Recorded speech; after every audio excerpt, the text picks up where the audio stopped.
Esto es Té de Tila, un espacio para ponerte en paz. Yo soy Bárbara Flores. Y yo soy Vicky Becker.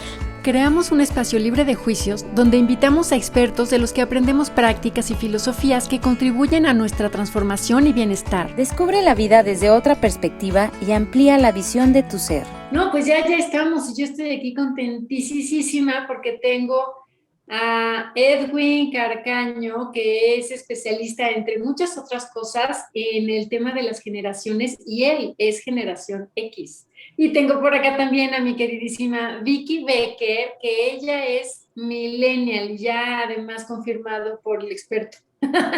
Por más que se defienda, le dijeron, sí, eres millennial. Maquillada o no, soy millennial. Así no que te salvas. Para aprender de generación X esta vez. Aguantaré vara. Sí, porque además esta dupla que también estábamos platicando, hace un momento nos preguntaba Edwin que cómo empezamos o por qué estamos aquí trabajando juntas, y sí es muy chistoso, es como muy simpático, incluso para nosotras, pues la barrera generacional que hay entre Vicky y yo, ¿no? Somos una dupla como algo un tanto particular, pero es muy divertido. Amo trabajar con Vicky.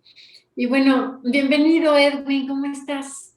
Gracias por la invitación, feliz de estar aquí con ustedes platicando de la generación X, increíble.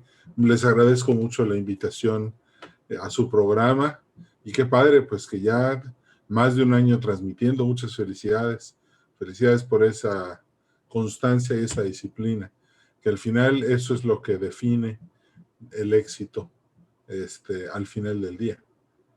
Sí, muchas gracias. Muchas gracias, porque pues este espacio, amo este espacio, aprendo muchísimo, me divierto como enana, conozco gente muy interesante y pues lo disfruto en grande. Yo de aquí soy muy feliz. Sí, y es un placer tenerte por acá. Me parece que va a ser una charla muy interesante. Pero quisiera, Edwin, que nos platiques un poquito de tu historia, de tu trayectoria. ¿Por qué te gusta ese tema? ¿Por qué sabes tanto? Claro. Fíjate, corrí el año 2002 y tuve un viaje a Monterrey, y una de mis paradas tuvo que ver con ir al TEC de Monterrey, Campus Monterrey. Yo me había graduado de ahí en mayo de 1999. Entonces no había vuelto, regresé ese año y caminando en un pasillo me encuentro a Rodolfo Bello, que había sido director cuando yo estaba en el TEC. Y me lo encuentro. Hey, ¿cómo estás? ¿Qué andas haciendo por aquí? Dije, pues nada más vine aquí a pasear y a recordar viejos tiempos. Y me dijo, mira, te invito a comer. Dije, bueno, pues lancha gratis, buenísimo. Acepto. Y me dijo, oye, pero acompáñame a esta clase que tengo que dar 1 hora y después nos vamos. ¿Te late? Sí, claro, vamos. Y ahí fui caminando, entré con él al salón de clase, me senté en la última fila, como siempre. Y sentado, empieza la clase y tocó el tema de las generaciones. Muy leve, fue algo así. Y dije, wow, qué tema tan interesante. Cuando salimos rumbo a comer, me dijo, ¿qué te pareció la clase? Y le dije, nunca había escuchado nada de las generaciones, pero me tienes impactado. Le dije, a eso me voy a dedicar. ¿Cómo? Sí. A eso me voy a dedicar. No, espérate, tranquilo, si no es para tanto, no si es para tanto. A eso me voy a dedicar. Y literalmente llevo 19 años estudiando a las generaciones. Desde ese día, bueno, primero empecé a leer todo el material que caía en mis manos. Gracias a Amazon, pude conseguir muchísimos libros de las generaciones. Cabe aclarar que antes de eso yo ya me gustaba mucho la historia, ¿eh? Y mi biblioteca, que es la que ven ustedes aquí atrás, es una foto, pero mi biblioteca tiene 1,300 libros leídos de principio a fin, en un lapso de 1990 al 2021. O sea, he leído mucho de historia, me gusta mucho, he leído toda la historia de todos los países. Me gusta mucho Polonia, Francia, el Imperio Otomano, Roma, el Renacimiento, México, Estados Unidos, el Imperio Español. Entonces, finalmente encontré cómo encauzar los conocimientos de historia que ya tenía. Entonces, cuando termino, empiezo a leer todo lo que cae en mis manos. Leí muchísima basura. En la investigación seria de las generaciones, fue la primera vez que me topé con autores muy mediocres, con pésimas investigaciones que solamente me confundían el doble de lo que ya estaba. Podemos decir que del 2012 al 2009, los primeros 7 años, fueron años en los que, pues sí, leía muchos autores, leí de muchas generaciones, pero muchos temas no existían. Leí sobre generaciones que no existen, que nada que ver. Nadie especificaba incluso que era una generación. Estaba yo perdido. En el 2008 me dan una beca para irme a estudiar a Israel. Tan pronto llego, empiezo a investigar, bueno, pues vamos a ver aquí cómo andan las generaciones, a qué se dedican, qué les gusta. Empecé a buscar patrones, todo lo que ya hacía yo antes, pero mis bases no eran buenas. ¿Y qué pasaba? Muchas de mis conclusiones eran erróneas. Sin embargo, el chiste era que iba yo avanzando. Pero en el 2009 cambió todo. En el 2009, por un acto algo muy bueno en mi vida, cayó a mis manos un libro que se llama Generations. Lo empecé a leer de principio a fin igual, y conforme empecé a avanzar, empecé a decir, este es el libro correcto. Este es el libro que está bien hecho. Este es el libro que le está dando cuadratura al círculo. Lo terminé de leer y estaba yo tan contento porque por fin tenía yo algo que valía la pena. Literal, leí el nombre de los autores y los busqué en internet. Vi que uno ya había fallecido en 2007, 2 años antes, pero vi que el otro autor estaba vivo y lo busqué en internet y salió un teléfono donde se suponía que él contestaba el teléfono en una empresa, en una consultoría internacional, y lo llamé. Empezamos a platicar, así, hola, soy Edwin, acabo de leer tu libro, vivo en México, me encantó, y fíjate que y hice esto y lo otro, y fíjate que, bueno, esa relación sigue hasta el día de hoy, pero imagínate que empecé a tener por tutor, por maestro, por gurú, al creador de la teoría generacional. Eso, el antes y el después. O sea, a partir del 2009 empecé a estudiar a las generaciones de México, América Latina y en España, pero ya con muchísima estructura. O sea, con muchísima estructura, con teoría generacional. Empecé a ver que es la generación, es la etapa del ciclo histórico, es el ciclo histórico, es lo que sucede en la infancia, lo que afecta a la juventud, la decisión que se toma en la adultez, cómo uno reacciona y se adapta en la vejez. Entonces empecé a ver ahora sí la matrix de todo el sistema de la teoría generacional, y la calidad de mis investigaciones se fue tremendamente, o sea, al grado que en el 2014, 12 años después no 12, ¿cuántos son? Sí, 12, ¿no? 2014 menos 2 son 12.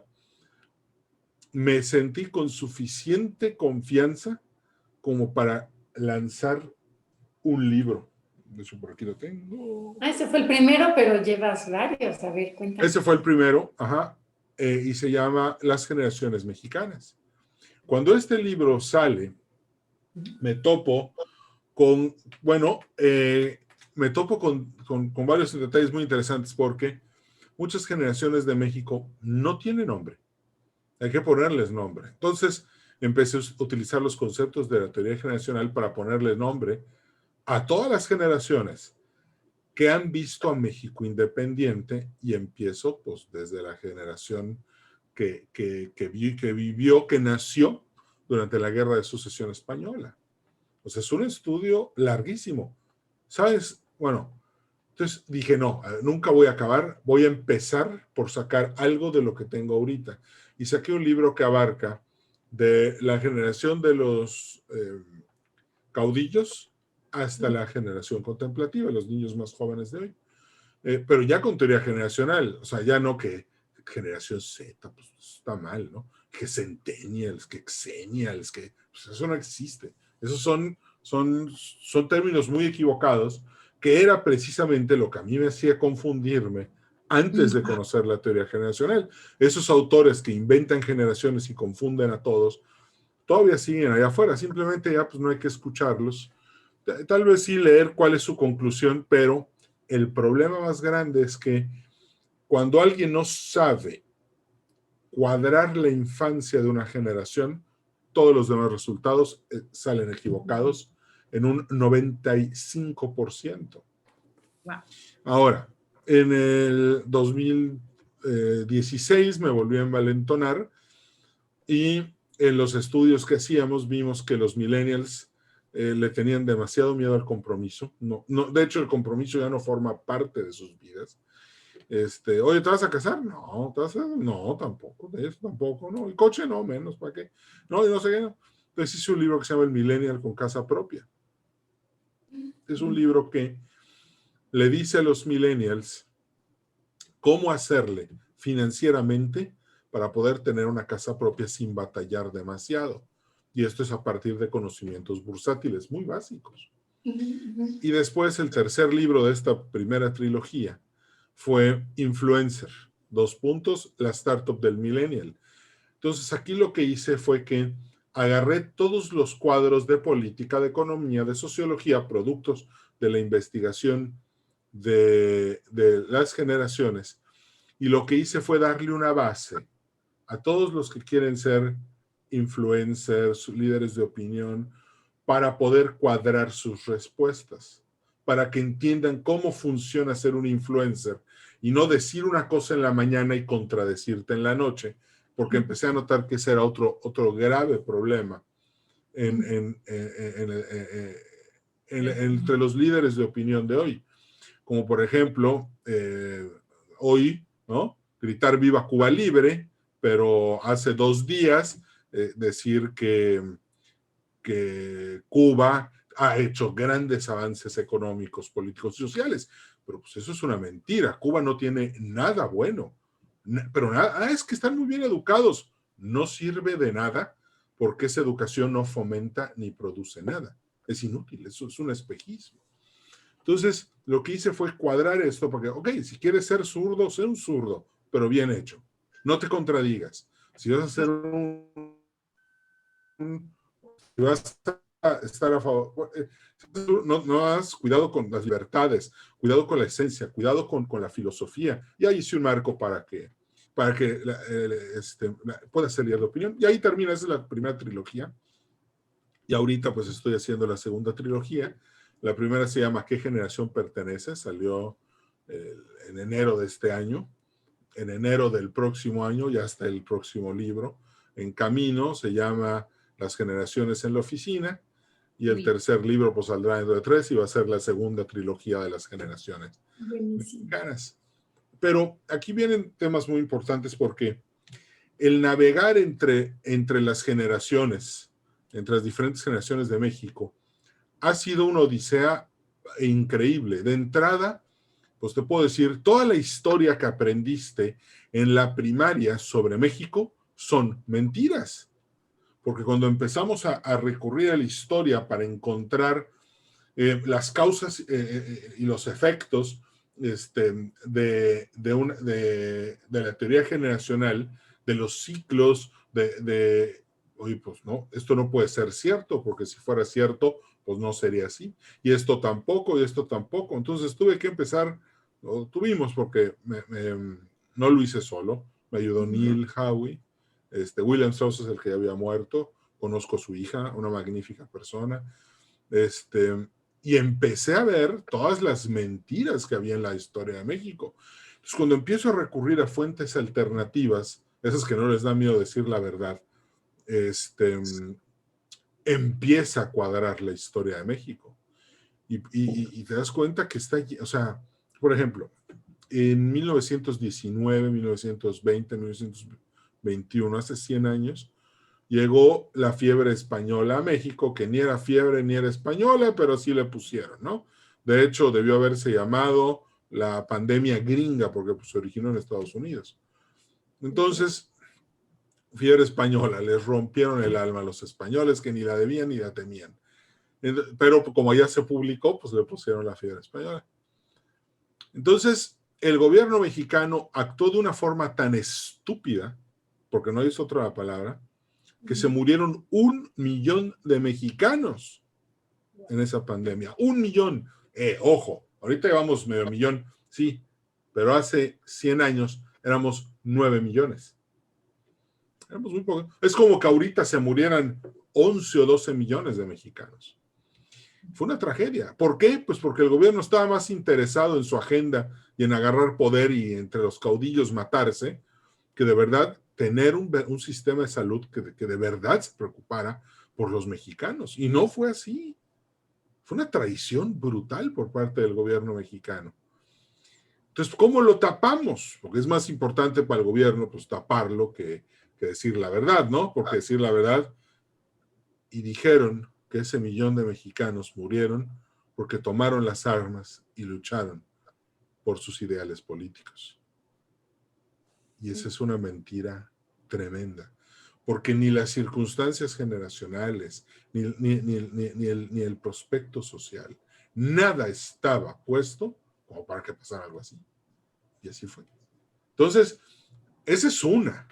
Digo, nos vamos al siglo XX, XIX, y las mentiras están, o sea, bueno, es hasta mentira el crecimiento de la economía. Hasta en eso hay mentiras, ¿no? Oye, pero aquí no creció nada, aquí todo se fue para abajo. Sí, pero hoy dicen que crecimos tanto y que no hay crimen. Ah, caray, ¿cómo que no? Entonces, bueno, eso fue lo que tuvimos que hacer. La investigación de las generaciones la terminé en abril del 2021, hace 2 meses. Me llevó 19 años hacerla. Leer y leer y leer, cámara de GESEL, entrevistas de profundidad, visitar todo el país. Nada más no he visitado 2 lugares, espero que me inviten pronto, Colima y Nayarit. De resto ya todo el país ya lo recorrí, ya hablé con gente de todos lados. Y este año México cumple 200 años como nación independiente. Entonces, ahí por si quieren invitarme para septiembre del 2021, voy a sacar una plática sobre todas las generaciones que han visto a México independiente. Wow. Claro que sí.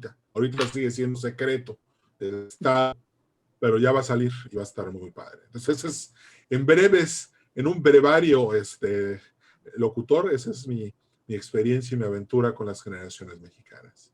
No, bueno, me queda clarísimo que estamos hablando con la autoridad en el tema, que me parece importantísimo porque además, fíjate, se ve que es un trabajo que además tienes que ser como historiador y sociólogo y vamos. Economista, politólogo.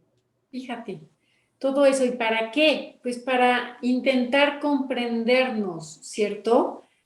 Para intentar tener más claridad de qué va, desde una consulta en la que llega un consultante a ver qué pasa con su vida, hasta este tipo de estudios. Bueno, pues es en busca de claridad de nosotros mismos.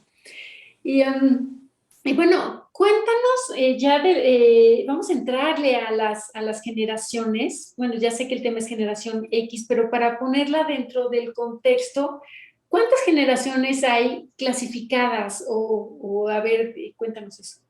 Pues mira, son alrededor de, fíjate, ahí te va. Crisis de la Guerra de Sucesión Española, después va surgimiento, despertar, decadencia, crisis del desmembramiento del Imperio Español, surgimiento, despertar, decadencia, crisis de la Revolución Mexicana, ya va 9, ¿ok? Después va surgimiento, despertar, decadencia y crisis de la guerra contra el crimen organizado. ¿Cuántas son? 14 generaciones. 14. Qué interesante estas clasificaciones de crisis, surgimiento, despertar, decadencia, crisis. y crisis. Y otra vez. Y Otra vez. vámonos. ¿Quieres que te explique un poquito más de esto? Es muy interesante. Sí, por favor. Hoy estamos viviendo, fíjate, hoy no hay instituciones, si te das cuenta. A ver, yo ahorita, yo siempre de broma les digo, cuando estoy en una conferencia, ¿quién me acompaña a pasear a la carretera que une Reynosa con Matamoros? ¿Quién viene conmigo a pasear? Nadie. Les da miedo. Claro. Porque no hay instituciones. Hoy no hay instituciones. O sea, las regiones están tomadas por el crimen organizado hoy. El gran problema de México, la razón por la que yo siempre he sabido que este gobierno actual no va a funcionar, que el siguiente tampoco, y tal vez hasta dentro de 3 sexenios empecemos a ver que la situación de México se va componiendo, es por la configuración generacional que crea la crisis estructural. La crisis estructural es quedarse sin instituciones. Está pasando ahorita, pero pasó hace 100 años cuando don Porfirio se fue y todos los caudillos empezaron a matar entre ellos para quedarse con el poder. El gran error de Porfirio Díaz fue no haber creado instituciones. Se fue y se creó un vacío tan lleno, tan grande, que nadie lo podía llenar. El PRI, pero pues el PRI tardó años en poder lograrlo. Fueron 28 años de guerra civil. 28. Fue algo horrible. 200 años atrás, el Imperio Español, las Cortes de Cádiz, Napoleón invade España, España entra en una crisis espantosa, el imperio se parte por todos lados y ahí salimos nosotros, porque Iturbide lo negoció. El Cura Hidalgo no tiene nada que ver con la independencia de México. Esa es otra de las mentiras de la historia oficial. Nada. El Cura Hidalgo ni la juega en la independencia de México. Ni la juega, no tiene nada que ver. De hecho, ya llevaba 11 años muerto. ¿Ok? O sea, nada que ver. Además, el Cura Hidalgo gritó viva Fernando VII. Es otra historia. Nos vamos atrás 300 años. La Guerra de Sucesión Española. Muere Carlos II, el hechizado, no tiene hijos, por ejemplo, está hechizado, ¿no? Hechizado, enfermo en realidad. Muere y la corona, los Habsburgo dicen, espérate, es mía, pues España es austriaca, y los Borbones dicen, no, Borbona es mía, y estalla una guerra mundial para ver quién se quedaba con España, porque el que ganara se quedaba con todo, era el imperio más importante de la época.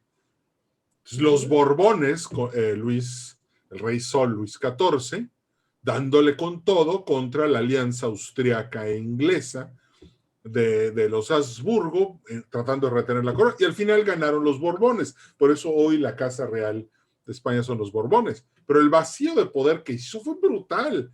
La guerra llegó a Norteamérica, donde gente de diversas etnias y grupos de pieles rojas estaban unos aliados con los franceses y otros con los ingleses, y entre ellos se mataron, consecuencia de la guerra que estaba sucediendo en Europa. Fue una guerra de carácter mundial. Todo se derrumbó, ¿no? Como dice la canción. Nos vamos 400 años atrás y tenemos la crisis de la Armada Invencible. España e Inglaterra dándose con todo. Si hubieran tenido armas nucleares, se las hubieran lanzado entre ellos.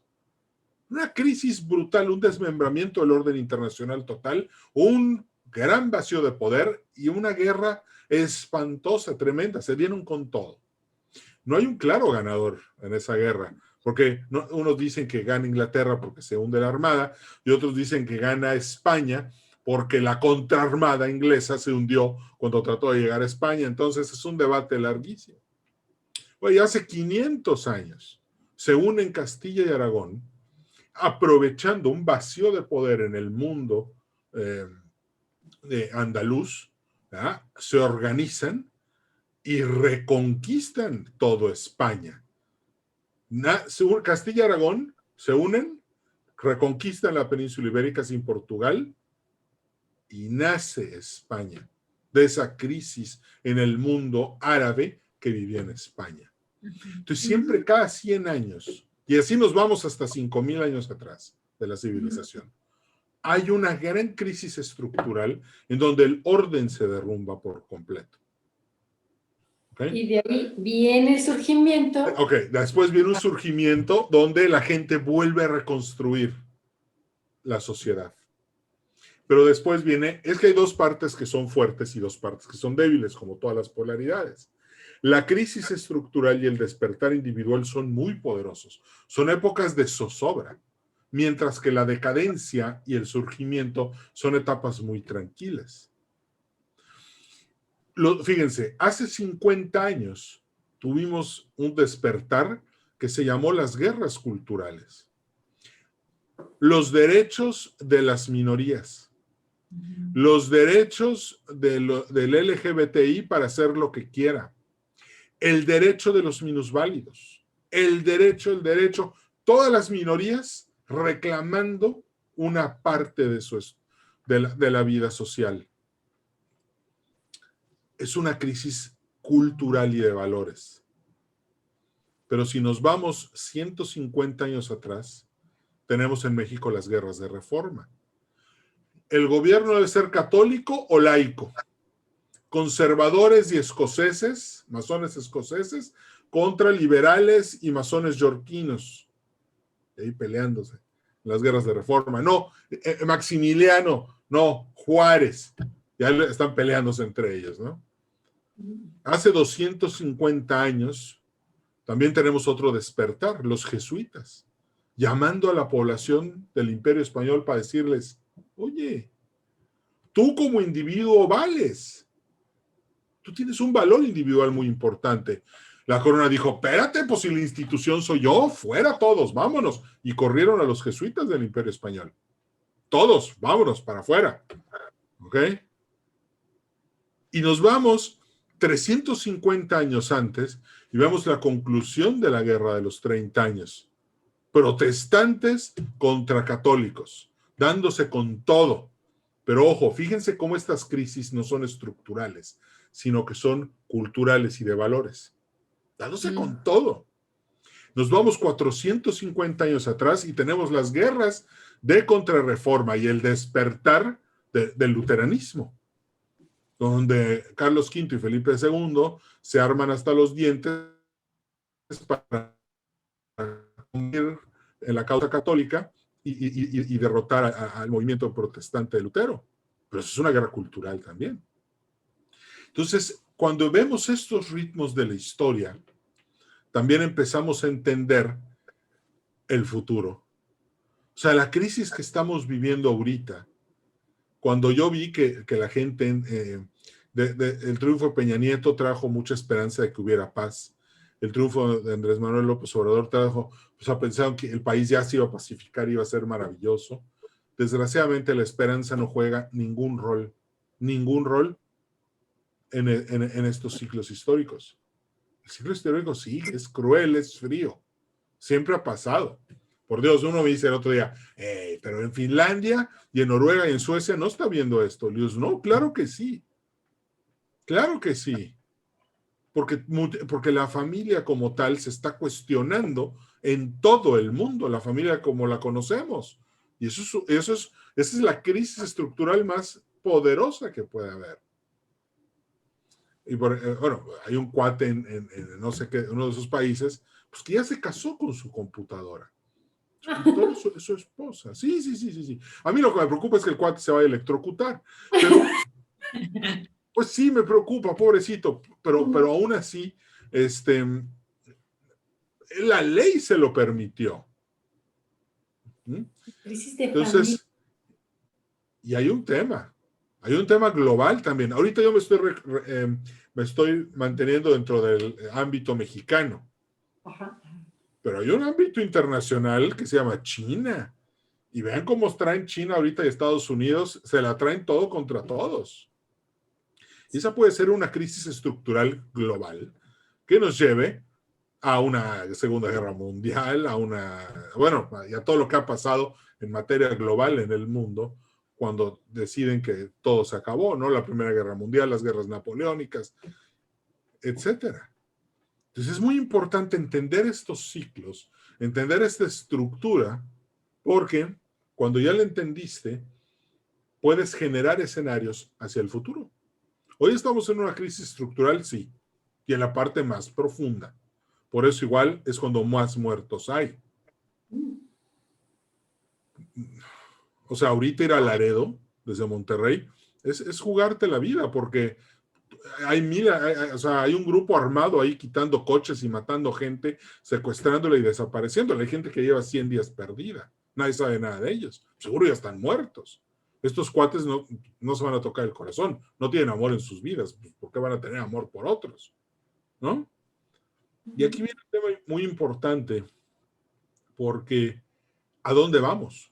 ¿Qué sigue después de una crisis estructural? Un surgimiento institucional. Cuando el dolor y el hartazgo de la gente por este modelo de vida tan individualista, tan perverso, con tan poco respeto hacia la vida, arte a la gente. Pero para que este hartazgo llegue, primero, la sociedad tiene que redefinir su estilo de vida. Hoy yo sé que muchos ya están hartos, muchísimos. Hablo con mucha gente todo el tiempo. Pero todavía falta mucho. Todavía hay mamás mandando a sus hijos a robar, como pasa en las colonias de la Ciudad de México y del Estado de México. Tenemos ese dato, donde las mamás son las que los mandan para robar, para que haya para la cena.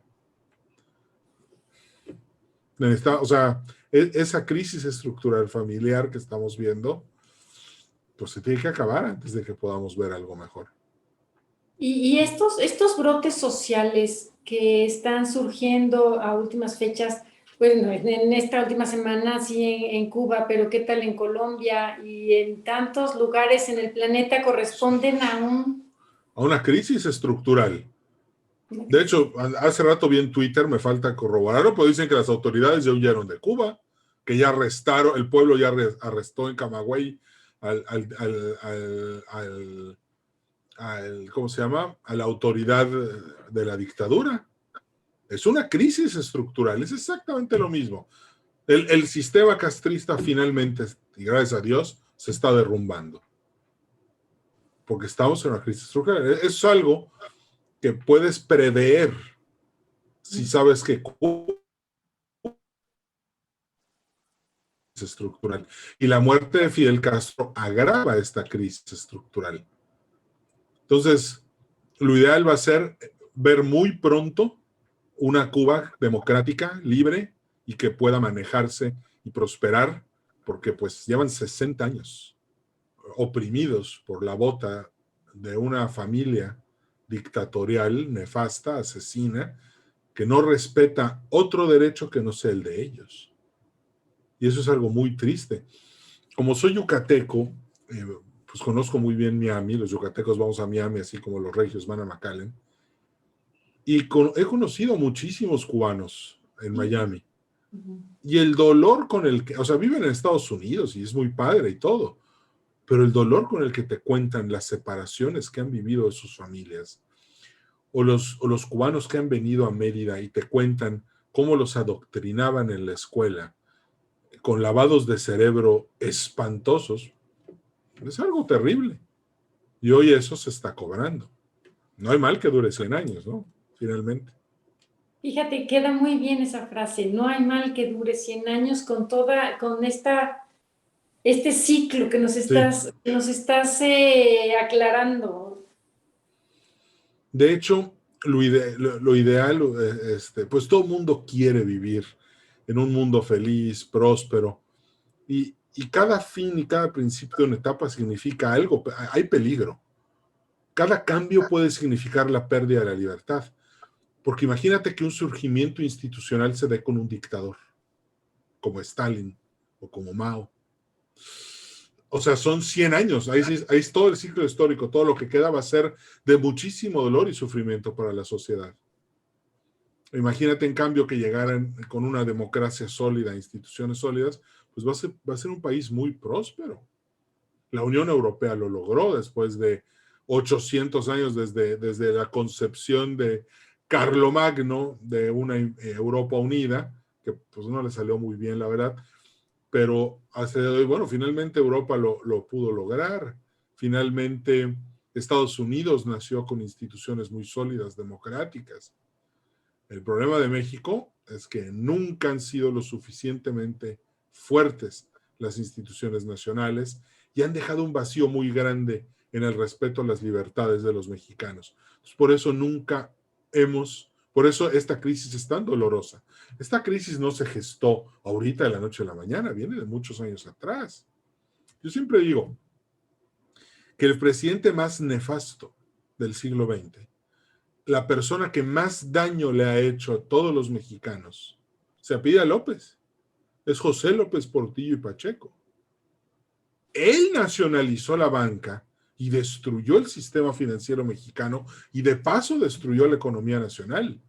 El FOBAPROA no existiría si los bancos se hubieran quedado en manos expertas, pero destruye el sistema bancario mexicano. Después se privatiza en un fast track tratando de recuperar todo lo que se había perdido en un sexenio después. Cae en manos que no son expertas, que no eran bancarios, no eran banqueros de tradición. Se armó ahí te la presto, me la prestas, toma, te la devuelvo, ¿verdad? Se prestaron entre ellos, y que el colapso fue brutal. Pero ojo, el presidente Zedillo lo que hizo fue rescatar al sistema financiero nacional, inyectarle dinero de fuera y tratar de que así funcionara con una deuda de $2 billones que todavía estamos pagando. ¿Qué tal? Pero el destructor, el que de verdad debería ser enjuiciado en esta cosa que viene, que no sé, esta consulta, que ni sé qué es eso, no, guácala, pero en esto son Echeverría y López Portillo, esos son los verdaderos, los que deberían de estar en el banquillo de los acusados y no los están tocando. Esos son los verdaderos peligros para México. Le hicieron muchísimo daño al país. Cuando le preguntamos, oye, ¿por qué el dinero no te da para viajar, para tener un coche, una estufa, una lavadora, un esto? ¿Por qué los millennials andan graduados de ingenieros en mecatrónica o en nanotecnología y andan con sueldos de 12,000 pesos? Pues porque el dinero se está usando para pagar el FOBAPROA. Pero el FOBAPROA no es culpa de los que lo hicieron. El desastre mexicano se llama la docena trágica entre Echeverría y López Portillo. Entonces, también destruyen el país. También en estos, estamos hablando de ciclos. En estos ciclos. Que finalmente el tema de las generaciones, estoy entendiendo que de eso va, que son ciclos. Totalmente.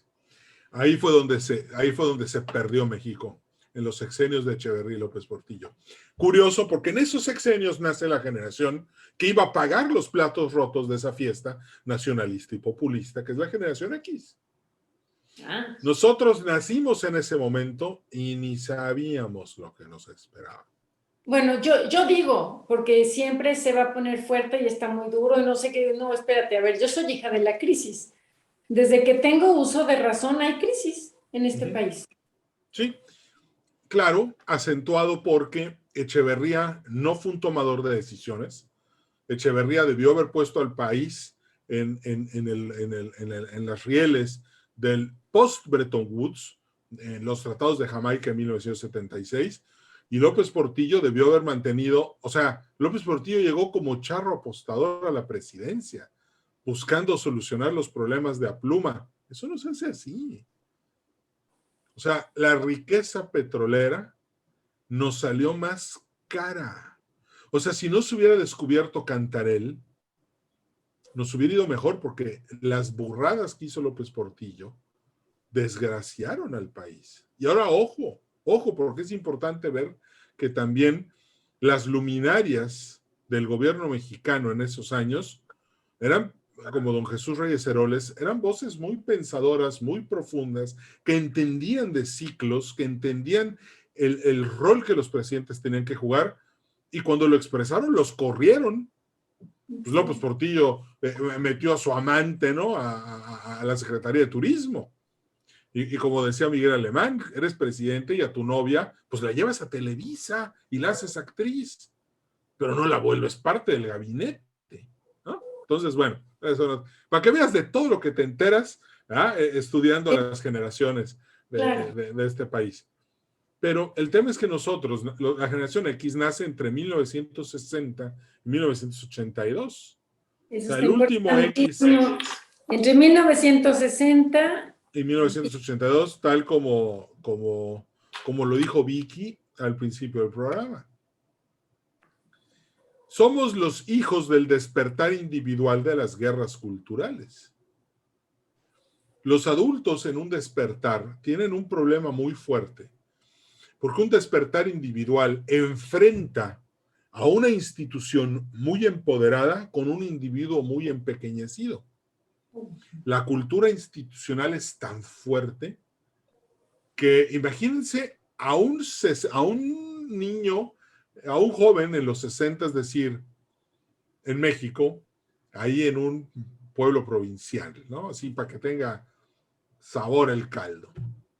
No, mamá, papá, no me voy a casar, no voy a tener hijos, voy a comprar una combi, una guitarra y voy a manejar por todo México tocando mi guitarra y que la gente me aviente monedas, pero yo no voy a ser parte de un sistema que me obliga a casarme, a tener hijos, a comprar una lavadora, una secadora, 2 coches, una sala, una recámara, pagarlo todo a crédito trabajando 30 años y llevando un estilo de vida que no, yo no, me rehúso.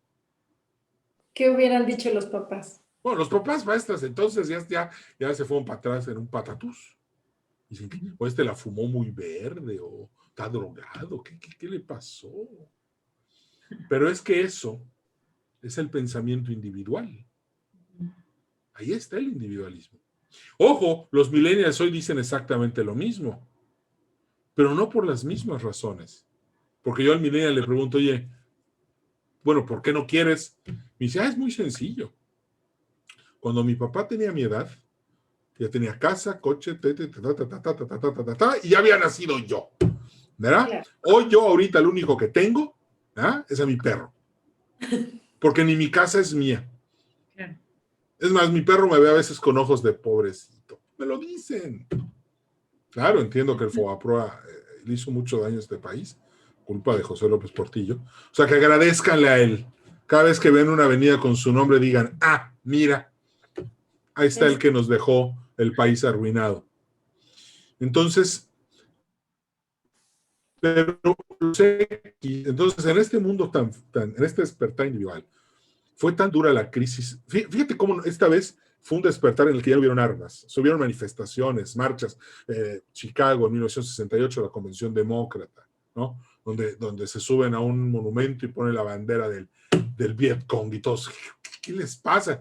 Y la trifulca ahí entre la policía y los jóvenes, los Chicago 7, bueno, todos estos temas muy interesantísimos, porque pues también hay países que son mucho más verídicos en su historia. Y curiosamente, entre más veraz es la historia, entre más se respeta las libertades, entre más propiedad privada hay en un país, mucho mejor va a ser el desempeño de sus ciudadanos. Un país lleno de mentiras como México es un país que intoxica a la gente. Cuidado con eso. Pero bueno, volvamos a los X para no distraernos. Entonces, muchos X llegamos a la Tierra, ¿verdad? Como lindos bebés, que en realidad nos consideraban feos. O sea, los niños son feos. Los niños contaminan, los pañales. Es algo que contamina el mundo. Mejor no hay que tener hijos. Fíjate cómo la píldora anticonceptiva y la generación X llegamos al mismo tiempo a la Tierra. Y también las clínicas antiabortos. En Estados Unidos, se abortaron 30 millones de niños que hoy serían de la generación X. Y ahí te va un dato fuerte. La crisis del 2008 inmobiliaria. ¿Qué pasó? ¿Qué pasó? Muy sencillo. No hubieron 30 millones de compradores de casas, o 15 que se hubieran hecho pareja, y de repente les tronó la burbuja porque no había suficiente demanda para toda esta capacidad de producción que había. Ah, eso está muy bueno. Entonces, ¿qué pasa?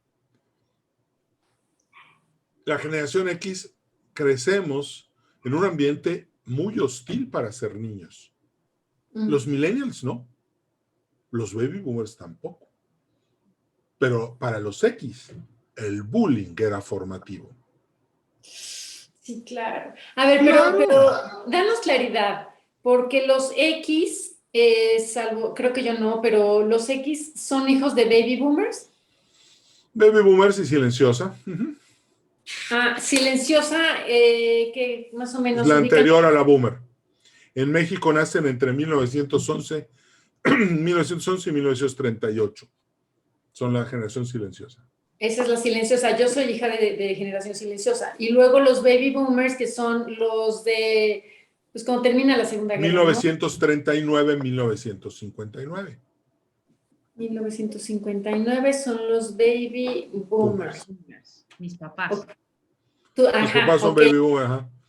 Pero fíjate, hay una diferencia entre un servidor, ¿verdad?, y Vicky. Les voy a decir cuál es.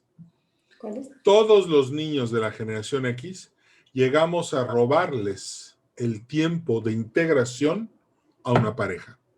Ese era el concepto editorial del nacimiento de la generación X. Mientras que Vicky es una extensión del ego de sus padres. Por eso una generación es tan diferente a otra.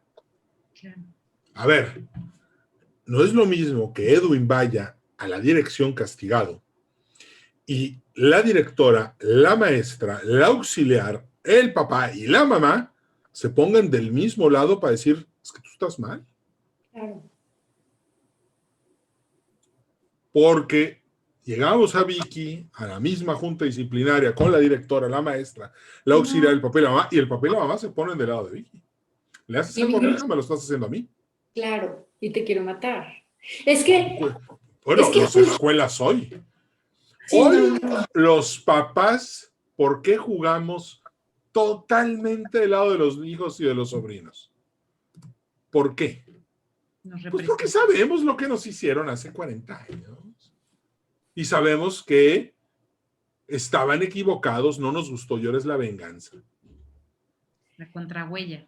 Sí, exacto, contrahuella. Es que fíjate, Edwin, que ahí, cuando yo te escuché dar una plática sobre generación X en un podcast, no me acuerdo bien con quién, pero me quedé consternada de tus palabras porque yo me sentí que yo sobraba en mi casa, pero yo pensaba que yo, por ser la más chiquita y por mi historia, y de pronto me dices tú, no, así te sentías porque eres generación X, y yo, o sea, yo y todos, y esto que dices también de que yo sentía que mis papás, pues todo lo que yo hiciera, pues yo estaba mal, pero que era cuestión de mi historia, y tú me dices, no, así todos los de generación X, o sea, ¿en serio? Me liberé, dije. Sí. Claro, o sea, eso es, a ver, mira, ahí te va un ejemplo muy sencillo. 1968, sale una película donde actúa Mia Farrow que se llama Rosemary's Baby. Era el anticristo ese bebé. 2 años después, El Exorcista. Una niña, ¿cómo se llama esta niña? Se me fue su nombre. Bueno, pero a mí se me hace una niña guapísima. Ya está grande, ¿verdad? Pero sigue siendo una mujer muy guapa. No, pues poseída. Niña bonita, poseída. Después El Exorcista 2. Después Los Niños de Brasil. Después Los Niños del Maíz. Después Willy Wonka y la Fábrica de Chocolates. La Naranja Mecánica. O sea, los malos de Hollywood eran los niños. Entonces imagínate el ambiente era anti niños.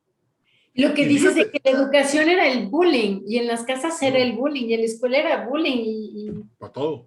hazle como fueras. A ver, mira, muy sencillo. No vamos a mostrar la ropa interior ahorita, pero ahí te va. ¿Cómo eran los castigos a los niños X? Palo de escoba, cinturón, chancleta, acompañado de gritos como me mientes desde que naciste, me arruinaste la vida, yo era muy feliz hasta que llegaste tú, ¿ok? Ojo, hazle eso a un niño ahorita. ¿A dónde te vas? Te demanda la cárcel, derechito. Ah, derechito. Pero es para que veas cómo era, cómo debe. Ojo, te voy a decir algo. Aquí muy cerquita de la casa donde estoy en Mérida, tenía yo un vecino que yo lo recuerdo como un niño hiperactivo. El concepto de hiperactivo. Porque literalmente cada vez que yo asomaba por la ventana lo veía pasar corriendo. Era un niño con mucha energía. Mucha energía. Sus papás decidieron quitarle esa energía con un palo de escoba. No. Y yo recuerdo los gritos de dolor de ese niño. Horrible. Son de principios de los 80s. Recuerdo los gritos de dolor del niño. Él no tenía la culpa de ser hiperactivo. Pues no. Pero fue tanto el dolor. Yo recuerdo los gritos de los papás diciéndole cosas horribles mientras le causaban todo ese dolor. Un día ese niño decidió que la vida ya no valía la pena. Le quitaron la vida a base de castigos. Y eso es lo que yo vi. Imagínate lo que no vi. ¿Verdad? Porque pues andaba yo en otro lado. ¿eh? Es horrible.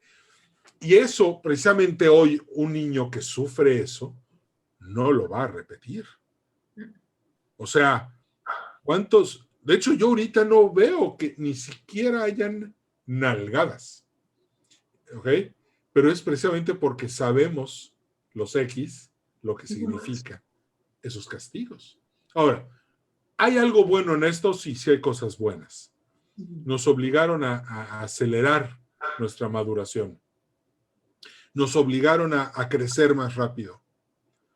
Nos obligaron a ser más independientes. Nos obligaron a ser tribus, ¿no? Cuando yo tenía una duda de sexo de chico, pues no se la preguntaba a mis papás, se la preguntaba a mi mejor amigo, que estaba igual de ignorante y burro que yo, pero entre los dos armábamos una conclusión ahí mal hecha, ¿verdad? Ah, sí, pues eso es de seguro. 20 años después te das cuenta que estabas en un error garrafal, pero no importa. El igual tema con mujeres, ¿quién nos enseñaba? Pues las amigas que estaban igual o peor. ¡Claro! Pero fíjate cómo hoy los niños sí se acercan a sus papás a preguntarles cosas. Claro, porque hay mucha mejor relación hoy entre niños y papás que hace 40, 50 años en el despertar individual. ¿Te das cuenta de la diferencia? Es brutal. Es brutal. Sí. O sea, de hecho, hoy hay muchísimos estudios sobre los niños, cómo tratarlos, cómo crecerlos, cómo bla, bla, bla. Pero déjame volver al punto de la X. ¿Por qué la generación X es la generación más emprendedora de la historia de México? ¿Por qué la generación X es la más pragmática? ¿Por qué la generación X es la generación solucionadora de problemas? Porque vivimos en un mundo tan hostil que nos acostumbramos a solucionar problemas. Un generación X no pregunta cuántos son, pregunta dónde están. Tenemos un carácter fuera de serie. La razón por la que la economía mundial está funcionando ahorita no es ni gracias a los boomers, que por cierto yo creo que la están regando, no son los millennials que no se quieren comprometer. Es la X la que está soportando todo el peso sobre sus espaldas. ¿Por qué? Porque somos los pragmáticos los que tomamos decisiones y los que tomamos riesgos. Porque las dos generaciones, la de antes y después, no quieren riesgos, quieren todo seguro, tranquilo y bonito. Nosotros somos los que estamos tomando riesgos, reinventando todos los negocios que ya teníamos. Esa es la razón. O sea, la misma naturaleza, de una manera muy dolorosa, nos enseñó y nos dio las herramientas para que ahorita, a pesar de las pésimas decisiones de los gobiernos mundiales dirigidos por baby boomers, la economía siga funcionando. Esa es la generación X. Claro, Esa es la generación. Eso que estás diciendo en mi propia historia me remonta que también yo pensaba que era caso mío, pues que si yo tenía un problema de chavita, de niña, de adolescente o de más jovencita, pues yo veía cómo lo solucionaba y que ni se enteraran, porque si se enteraban me iban a poner como chancla. No hubo confianza entre tus papás y tú. Tus Claro papás que siempre desconfiaron de ti, producto de todo lo editorial que se vio en esos tiempos. Fíjate, me vengo enterando que no soy yo, nada más. No eres tú. Tú eres una buena persona. Tus papás también. Sí, claro. Pero les dijeron que no había que confiar en ti. Y tú creaste un mundo aparte donde sí pudieras encontrar confianza, que son tus amigas. Y si te das cuenta, cuando un X se hace amigo de alguien, mientras nada malo pase, es un amigo para siempre. O sea, yo sí lo veo. Conozco un X, me hago su amigo, lo veo 20 años después y lo saludo como si hubiera pasado un día. Los millennials, ¿no? Los millennials tienen este hábito de entrar a Facebook. No he platicado con él en un año, lo borran. Hacen limpias de amigos. Yo para mí un amigo es sagrado. Porque valoramos el espacio que los amigos nos dieron en la infancia. La diferencia es tremenda entre una generación y otra, pero todo lo marca la infancia. Por eso cuando llega o sea, me ha pasado, ¿verdad? Que llegan y, no es que los Xennials, los Centennials, los Zetas, los Ys, los Alfas, los Betas y los Centellas son generaciones nuevas, muy resilientes. A ver, la resiliencia es X nada más. No, pero es que son nativos tecnológicos. 2, la tecnología no dicta cómo va a ser una generación. La generación es la que dicta cómo va a ser la tecnología, porque el alma humana es superior a la tecnología. Entonces, todos estos conceptos erróneos a veces nos confunden, me ha pasado. Pues mis clientes me dicen, oye, es que caímos con este cuate que dice que sabe generaciones y nada más nos enredó todo. Le dije, ¿por qué no me contrataste a mí? Es que, sí, bueno, ok, ya, entra tú y repáralo. Y resulta que les entregan unos informes de generaciones re mal hechos. Pero el uso de la teoría generacional en tu empresa, en tu organización, cambia las cosas de una manera radical. Esa es una de las preguntas que te tengo. A mí ya me sirvió el escucharte, el platicar contigo de la generación X, a mí, Bárbara Flores, porque soy de la generación X, me dio tranquilidad, me dio claridad, me dio certeza, me dio muchas cosas, yo ya aprendí. Pero en general, ¿para qué sirve este conocimiento de las generaciones? Ahorita ya estabas entrando a un punto importante, a las empresas. Mira, las generaciones, el estudio de las generaciones con mejorar la calidad de tus relaciones. ¿La calidad de qué, perdón? Y ojo, me preguntan de todo, de tus relaciones con las demás personas. Fíjate, a mí me han preguntado, oye, Edwin, hola, soy generación X y soy hombre y tengo novia de la generación millennial. ¿Qué puedo esperar? Bueno, hasta esas, o sea, me preguntan muchas cosas que tienen que ver con relaciones. La gente quiere mejorar sus relaciones públicas, sus relaciones amorosas, sus relaciones laborales. Y las generaciones son tan puntuales en fortalezas y debilidades de cada grupo que te dicen, mira, vas a tener estos problemas, vas a tener estas ventajas, vas a tener estas desventajas, vas a tener que aprender esto, vas a tener que aprender aquello. Y por ejemplo, en el caso de las relaciones amorosas, pues ahorita vamos al registro civil, ¿verdad? Y vemos la fila de divorcios es más larga que la de matrimonios. Claro. ¿No? De repente me entero de personas que, llevamos 30 años de casados, pero ya se acabó. ¿Por qué? Porque se tenía que acabar. Ya no nos aguantamos.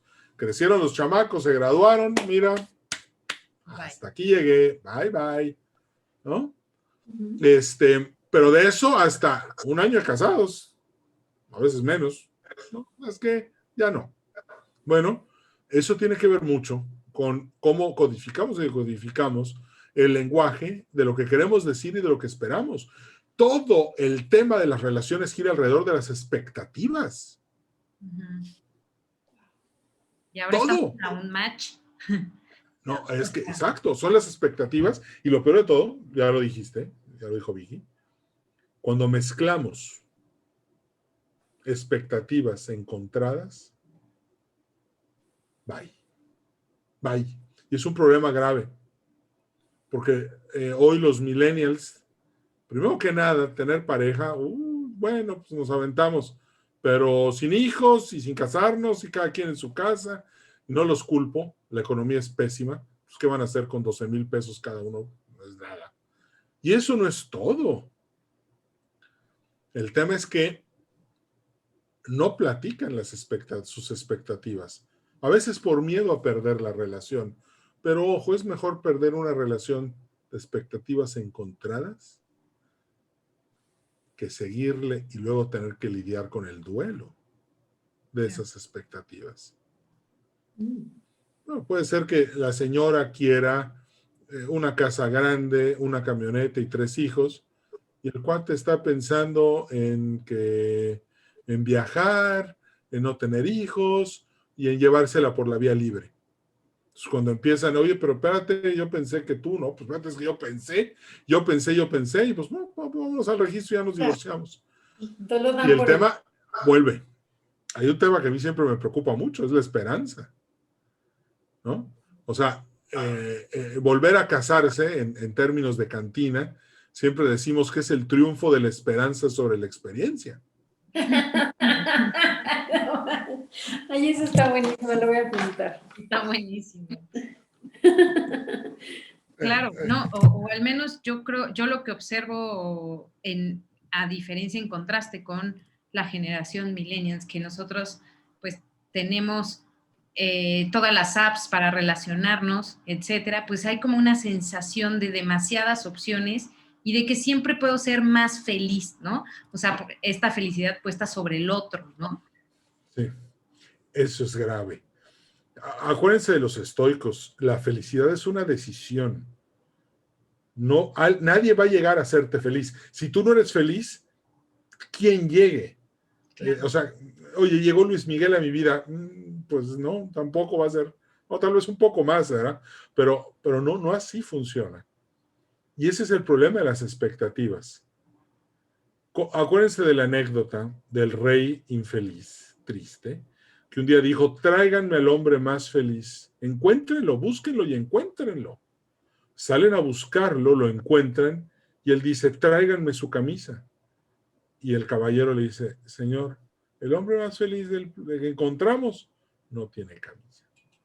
¿Qué es lo que te enseña esa lección? No tiene apegos, no tiene ataduras. ¿Verdad? Yo siempre he dicho, por ejemplo, vamos a poner que yo les regalo esta locioncita, que me encanta. Siempre la hago así. Huele riquísimo. Y se la regalo. Mira, toma, te regalo una Bárbara y una Vicky. Vale. En el momento en el que te la regalo y tú desarrollas miedo por perderla, ya te hice un daño. Porque ya te regalé algo que te generó un apego. Ya no vas a ser feliz. Eso te va a hacer infeliz. Pero el mundo de hoy, la mercadotecnia nos vende apegos, sentimientos, tienes que sentir, tienes que tener para poder gozar. Y no es así. Para pertenecer. Para pertenecer, ¿no? El fear of missing out, ¿no? Que es el FOM, que ya está catalogado como enfermedad mental y tiene que ver con el uso del teléfono móvil. Entonces, son muchos los retos que hay que vivir ahorita. De hecho, hay algo que me gusta mucho, es este nuevo redescubrimiento del estoicismo, en el cual la gente está tomando conciencia de que la felicidad es una decisión y están aprendiendo a vivir sin apegos. Eso me gusta mucho. Claro. Y creo que eso es precisamente los apegos, lo que hicieron esta crisis tan espantosa para la generación X en materia de relaciones. Es horrible. Pero hay que entender que nuestra individualidad, nuestro pragmatismo, nuestro carácter nos hizo muy fuertes, hombres y mujeres X, muy competitivos. La competencia entre señoras X es fuertísima. Las invito a platicar para ver cómo son las relaciones entre mujeres X, y es muy fuerte. Curioso, porque si en las mujeres millennials, si empieza una a querer meter competencia, la que queda fuera es ella. No se admite tanta competencia, porque la generación X no es tan competitiva como nosotros, los X. Son muchas Los millennials, dices, los millennials no son tan competitivos. No son tan competitivos, definitivamente no son tan competitivos como lo somos los X, puchis. Claro que somos competitivos. Sí, con tal de significar de ahí, aquí estoy, Sí. ya me anularon en mi casa, y ahora ¿cómo le hago para no anularme yo? Claro. No, sí hay mucho que aprender. Fíjate, el día que yo salí de la clase de Rodolfo Bello y le dije, oye Rodolfo, yo me quiero dedicar a esto, Rodolfo me dijo, pero si no es para tanto. Le dije, Rodolfo, creo que en esto hay un océano que no me voy a acabar nunca. Y es la verdad, ya llevo 19 años y siento que no he cubierto ni el 20% de lo que yo pensé que iba a saber a estas alturas. Todos los días descubro cosas nuevas. Qué maravilla. Y entonces, a ver, Edwin, recapitulando, hace un momento mencionabas las fortalezas y las debilidades de cada generación. Uh-huh. Como que, ¿cuáles serían las fortalezas y las debilidades de la generación X? Y ya de pasadita, pues, en honor a Vicky, que nos acompaña, pues de una vez ya a los millennials. Fíjate. A ver si se puede trabajar con ellos. Somos muy fuertes en lo individual, pero en lo institucional somos malísimos. Malísimos. No damos una en materia institucional. Tan es así que todo el crimen organizado de este país es X. Claro. Y los millennials, pues no son tan fuertes en lo institucional, pero son muy comunitarios. Es una generación que piensa y actúa basándose en el equilibrio, sobre todo en el medio ambiente. Entonces, este sentimiento de comunidad, en el cual prefiero ponerme de acuerdo contigo y no competir, es lo que va a hacer que el mundo se pacifique en el próximo surgimiento institucional. Los millennials son los protagonistas del próximo surgimiento institucional. Ok. Eso está importante, muy importante. Muy importante. De la misma manera, ahorita esta competencia tan feroz, financiera, económica, política, social, etcétera, es porque los X somos tirar a matar, somos muy, muy competitivos. Entonces, las bandas del crimen organizado son tan competitivas que quieren aniquilar a la otra, cueste lo que cueste. Claro. Esa es la diferencia entre las dos generaciones. Ok. Pues, muy bien. No sabes cómo se me antojó leer todos tus libros. O sea, ya te hubiera dicho uno, pero no. Todos. En realidad te voy a decir algo, es que todos los días descubro algo nuevo. Por eso hice el libro ¿A qué generación perteneces? Porque ya no podía yo más de que a cada foro al que iba, ¿y qué es la Z? ¿Qué son los centellas? ¿Qué son los...? Dice, ya, o sea, ese es el Edwin del 2003.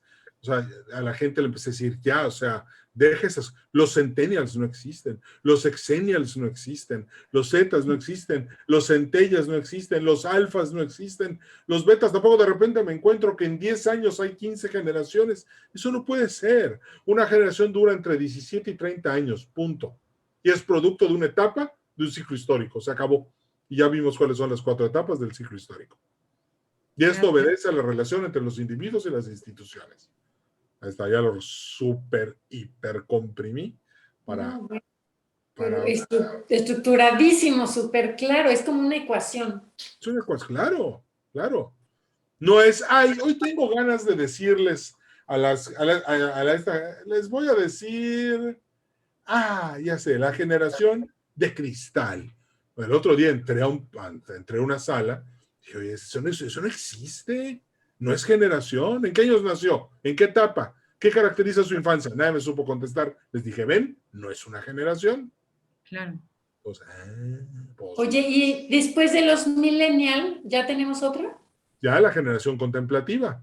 La contemplativa, creo que sí la mencionaste. La generación contemplativa, esa es la generación de los niños que empezaron a nacer en el 2006, justo cuando estalla la guerra contra el crimen organizado. Y van a estar naciendo pues entre 17 y 30 años después. Yo estoy calculando que como hasta el 2028 originalmente, ahorita ya les subí al 2030. Ok. Además, Edwin, importante, tú estás hablando de esta clasificación de generaciones en México, porque comentábamos antes de entrar aquí a la transmisión que, bueno, pues puede haber variantes de estas clasificaciones en otros países, ya entendí por qué. Claro, porque en China son otros ciclos históricos, Estados Unidos tiene otros ciclos históricos. Nosotros somos herederos del Imperio Español, no del Imperio Azteca, porque ese se acabó, ese dejó de existir. No, somos herederos del Imperio Español, para bien o para mal, nos guste o no nos guste. No somos herederos de Gran Bretaña, ni de Rusia, ni de Alemania, y esos tienen otros órdenes, incluso. Algunas generaciones se llaman iguales, como los boomers, la silenciosa, los X, pero los millennials, pero hay otras que no, porque las culturas al final se dividen. Por eso en México hay una generación abúlica, hay una generación de los alquimistas, está la generación de los déspotas ilustrados. Hay muchas generaciones en México. Ok. Y Edwin, cuéntanos, en qué proyectos estás, en dónde estás participando, en dónde te pueden encontrar. Bueno, me pueden encontrar en Facebook, Instagram, Twitter, LinkedIn, como Edwin Carcaño Guerra. Me pueden, pero si les gustó esto y quieren saber más, tengo 84 episodios ya grabados en mi podcast Mundo Generacional. Lo pueden suscribirse en Spotify, en Apple Podcast, se pueden suscribir en Podbean, en iHeartRadio, en Amazon. Okay. De ahí hablo de todo esto, pero con mucha más profundidad. De hecho, les hago un adelanto. Mañana voy a entrevistar a Ricardo Osorio, futbolista que ganó la Copa en Alemania, junto con Pavel Pardo, uno de los mejores futbolistas de la historia de México. A él lo voy a entrevistar mañana, va a estar muy padre, él es generación X. Ok. Muy padre. Y mañana lo entrevisto a las otras. Entonces, ahí para que lo tengan pendiente, digo, si les gusta la plática, pues ahí más en mi podcast. Y pues también si ustedes me quieren volver a invitar, pues yo encantado, porque pues nada más hablamos del 1% de lo que es la teoría generacional. No, hay material, pero para platicar un chorro. No, bueno, yo feliz, pero feliz, porque además aprendo muchísimo. Qué interesante tenerte aquí, de verdad me enriqueces el alma. Esto fue Té de Tila, un espacio para ponerte en paz. Síguenos en Instagram como tdetila.mx y en Facebook como tdetila.mx. Y para más información acerca de cursos y talleres, visita tdetila.com.